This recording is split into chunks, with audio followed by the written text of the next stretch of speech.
Okay, y'all, let's talk about worst case scenario, having to land 0-0 at an airport. This is only about a 55-minute long video. It should take up most of the hour. I hope y'all enjoy it. It's the best I could find on YouTube. So I'm just gonna play this video and I'm gonna go run around the block a couple of times.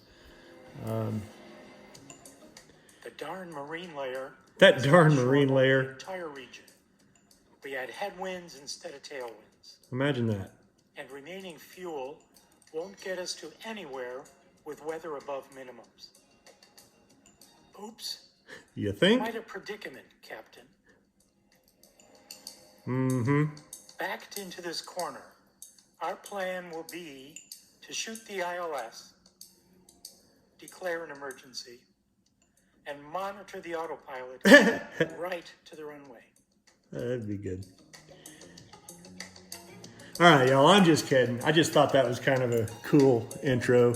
And I kind of wanted to see the look on y'all's face when I said that this video was going to be 55 minutes long. All right, so let's get rid of that and let's get into some real world stuff in the FireBoss. All right, go away, goofy Cessna.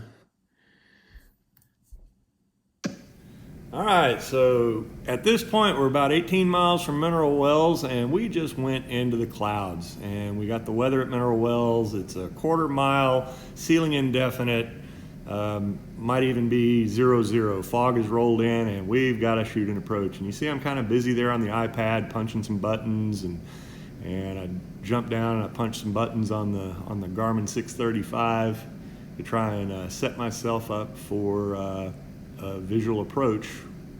Well, they call it a visual approach on the Garmin 635, but it's actually a very accurate localizer and glide slope that will take you all the way down to the runway. This is a worst case scenario, west coast of Alaska, and the weather just goes tango uniform, and you got to get yourself on the ground. So here we go. Greetings, Dauntless family. I hope y'all are enjoying Spring Training 2021. I thought I would inject this video within a video to show you the key sequences that I used on the Garmin 635, and what I did on my ForeFlight, and what I would do differently on my ForeFlight next time. Basically, here is Possum Kingdom, where you see the airplane there. That's where we declared our inadvertent IMC emergency. And at this point, we're just simply direct to Mineral Wells. Well, I want to load an approach.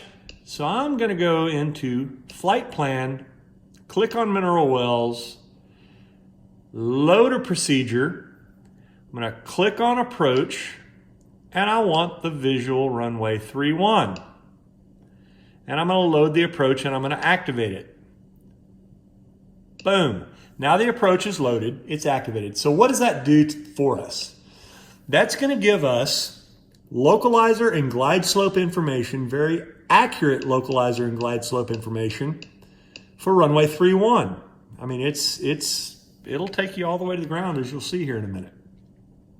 It does give us a 3 mile, if I can find it, yep, a 3 mile initial point, but it also gives you the magenta line aligning yourself with the runway. So if you need to we're going to have to self-vector ourselves for this approach, which is certainly easy enough with a moving map, and it's even easier with ForeFlight.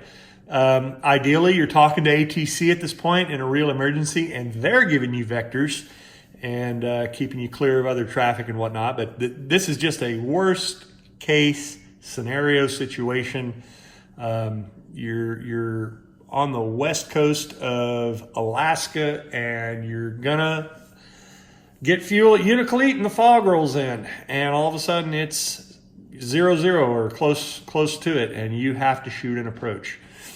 This visual approach, as again you will see in the following, or the continuation of this video, you'll see it's extremely accurate, and it'll put you on the touchdown zone. So we have the approach loaded. It's good to go. Garmin 635 is set up. Now I'm going to go back and show you how you can reduce your workload as far as key sequences necessary to pull this approach up. From the map screen, if you click on Menu and Map Setup, click on Visual Approach Selector. You see I have the Visual Approach Selector off. I don't actually like to have that on because when it pops up, and I'll show you here in just a second, it covers up one of your data fields on your map view, and I don't like that. It's kind of a pain. I don't mind going through the key sequences to pull the approach up. But because I know we're 17.9 miles away from the airport, if I click on 25 miles, I know that icon is going to pop up so I can show you what that looks like. Let's go back to map. See this visual icon? I have it set on 25. Anytime you get within 25 nautical miles of the airport of your destination, that visual icon will pop up. And you can set it at 15, 10, 7.5, 5, 3. You saw the numbers there, I think, maybe as I scrolled through them. But to activate this approach, once that visual icon pops up, it's just a simple matter of that, and that. And that approach is loaded, ready to go. That's going to give you a localizer. It's going to give you a glide slope. Beautiful stuff, huh? Alrighty, now I'll show you how I set up my ForeFlight for this emergency procedure. And I'll also show you how I will set it up in the future. We have our initial point here where we declared the emergency. Right now we are direct mineral wells. I'm going to go into flight plan. This is what I did. This is not what I will do in the future. I clicked on approach into mineral wells, and I did the visual runway 31, and I did a straight in. It gives you the option to cross midfield and do a teardrop, or cross midfield and direct. I'm going to add that to the route and get rid of that. Okay, so now what we have is ForeFlight is setting you up on what I originally thought was a 6-mile final. It's a 4-mile final. And you'll see that resulting error in the approach you're about to watch. But it all worked out because the FireBoss is really dragging. You can get away with a lot more stuff than you can in a Mooney or a Bonanza. What I pulled off on this approach, Mooney, Bonanza, maybe not even a Cessna 152. I was way high on the glide slope, and but it worked out. You know, we would have walked away from it. That's what I did on this EP approach that you're about to see video of. Here's what I would do in the future. I'm gonna get rid of that. Go away. Get rid of that. Okay, let's go back to K Mineral Wells. KMWL. Enter. All right, so we're back to square one. We declared our emergency here. We're going to go into procedures. I saw that there is an ILS into mineral wells. ILS runway 31. We're going to do vectors to final. Whether you're using your Garmin in the airplane or you're using ForeFlight. ForeFlight makes it easier, I think. Bigger screen, touch, you know, it's just better, I think, to self-vector yourself. So now we have an overlay of a point direct to where?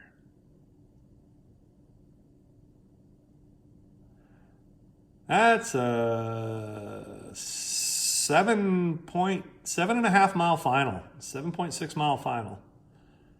That's a lot more comfortable. And what I noticed when I overlaid the ILS approach with vectors to final, that my flight path actually pretty much mirrored from the point of the emergency, pretty much mirrored that direct vector or direct flight path to intercept a 7.5 mile final. Now you see what I did here. Again, I was self-vectoring based on the visual approach that ForeFlight offered. I ended up being way too close. When I turned base, you know, that's a 4-mile base. Trying to intercept a localizer or glide slope, it's cutting it a little close. Wait, what's that? Did he blow through the localizer? Why, yes. Yes, he did. Thank you for noticing. And I was way high, but you'll see in the video, it worked out. I mean, it actually was a pretty cool deal to touch down where we did, just riding the glide slope down and not doing any flaring or anything. Well, all right. That was a little long-winded, but hopefully informative. I will return you to your regularly scheduled program. Okay, so now we're back in the airplane where our iPad is set up, our Garmin 635 is set up. If you notice right there where I'm pointing my finger, we've got the localizer CDI right in the center of the Aspen. We don't have the glide slope yet. It's not going to pop up until we get closer to the localizer. We're going to descend down to 3,000 feet at some point, and with the intention of intercepting the glide slope, the localizer, 2,000 feet AGL or thereabouts. And again, the error I made on this approach was I assumed that was a 6-mile final, that initial point, but it wasn't. But like I said before, it worked out. When we return, we'll be on about a 4-mile left base for runway 31. But first, a word from our sponsor.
And we're back. Okay, the red dot is where the airplane is when we pick back up in the cockpit in a couple of seconds. About a 4.5 mile left base, about to intercept the localizer. Okay, here we are on that 4.5 mile left base. I'm going to be the first one to admit this approach is sloppy as hell. This is the first time I've ever actually pulled up the localizer and glide slope in a FireBoss. So there's that. And my GoPro batteries were about to die, so I wasn't out of fuel, but I was out of fuel. So I guess I'm simulating that we are low on fuel and having to do this approach, and we're having to rush it. So you see I'm turning left now. I blew through the localizer a bit at 3,000 feet. The glide slope popped up, as you can see on the right side of the Aspen there by the altitude tape. So I'm coming back to re-intercept the localizer. About a 1,300 foot per minute descent, 1,250 foot per minute descent right here. That's not something that you typically want to see on an instrument approach. The glide slope's alive now, and it's coming in. Got the localizer back, and we're pushing the nose over pretty dang hard. See the airspeed increasing a bit there, but again, this is a draggy airplane. You can get away with it. Better than, I guess this might actually be better than showing you a perfect approach where the diamonds are in the center the whole time and everything worked out perfect. Worked out perfect in the end. Okay, glide slope intercept, gear coming down, back in the cockpit here. Localizer looks good. We're on the glide slope, maybe a little bit low, correcting for that. Descending, we got about 1,800 feet to go before we touch down. Airspeed's coming under control. A little low, correcting. And that's looking pretty good right there. About 115 to 120 knots. We're gonna need about a 600 foot per minute descent to maintain that glide slope. Kind of shooting for that.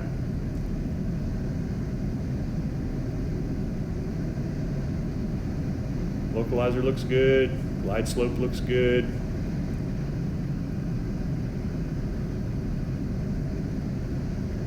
Moving along, got about 450 feet to go. I shallowed out my descent a bit, so I'm correcting for that. You see I immediately got high on the glide slope, so I'm pushing it back down.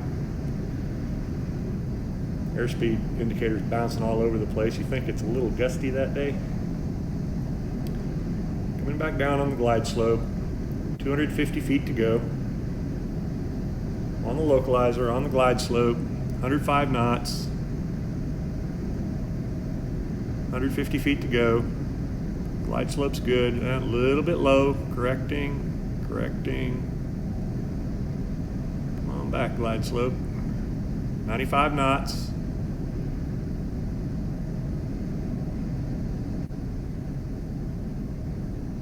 .90 knots. See the reflection of the touchdown zone in the airspeed indicator there? Boom, we hit right there. Here's another view, a little wider angle. Coming in, and you'll notice there's very little flare on the stick. Maybe towards the end there was a flinch flare. Boom, touchdown. And here from the cockpit, you can see the flare if there is any. This is the side view of the cockpit, is what I've called this video.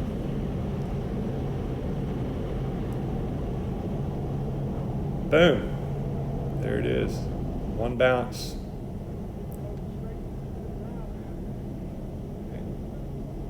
Here's the right wing view. This is just for giggles. I like looking at that yarn. But you do see the 1,000-foot marker, or the touchdown markers, go right under the wing as we touch down. And boom, there it is. This is my favorite view coming up. This is the 360 GoPro hanging out on the wing there. Hey, check that out. Did you see my target just crossed the creek there on the ground? It's right out there in front of the airplane on the ground. I bet I can hit that one. Coming in on our 3-degree glide slope. Just riding that glide slope down. See the small pitch changes I was making towards the end, just holding onto that glide slope. Ooh, now we're in slow motion, yay. Yeah, there was a little bit of flare. I'll call that my flinch flare. I didn't want to bang the nose gears on the ground doing a training video and really embarrass myself. But that would actually be pretty consistent with a real low approach. I mean, the very last second you'll see the ground and you may get a chance to do a flinch flare. But then again, you may not. You may just drive it straight into the ground. What's going to happen if you hit on the nose gear first? You're going to bounce a little more. But at least you'll be on the ground and you walk away from it. Okay, I said it before in this video. This is an absolute worst case scenario. You never want to find yourself in this scenario where you have to shoot an approach all the way to the ground using a WAS localizer and glide slope. Although very accurate and capable, that's not a situation we want to be in. The reality is you're going to use your super powerful situational awareness skills to never find yourself in this situation. But if you do find yourself in this situation, realize it is doable, it is survivable, with this one caveat. It's a very perishable skill. You got to be on your A game to fly an IMC approach in a non-certified aircraft, non-certified IFR aircraft, all the way to the ground. That's not a situation we want to be in. So my recommendation is, whenever you get a chance, practice this. If you're on a proficiency flight, you go out and you do a couple of scoops. The government will pay us up to an hour every 14 days to go out and get proficient. Go do your scoops, get proficient on that, and come in and shoot a couple of approaches. Get used to the power settings. Know the power settings to maintain that 3-degree glide slope at 105 knots. Know how to drive that glide slope all the way to the ground. Practice what you just saw in the video. I mean, again, that approach was rough as hell. Rough in that I was way high and blew through the localizer and all that good stuff. But it was doable. We would have walked away from it. At this point, we're shutting the airplane down. And had this been a real emergency, shooting an approach to 0-0 in the FireBoss, although capable and doable and maybe not safe, but certainly survivable, at this point I would be shutting down and going to the nearest restroom to change my clothes. because this would honestly be a pretty dang scary event, especially if you're not used to flying IMC all the time and super proficient. Like I said, very perishable skill, and but doable. Thanks for y'all's attention, and I really truly hope y'all enjoyed this. Now we'll just open it up to questions and comments and observations.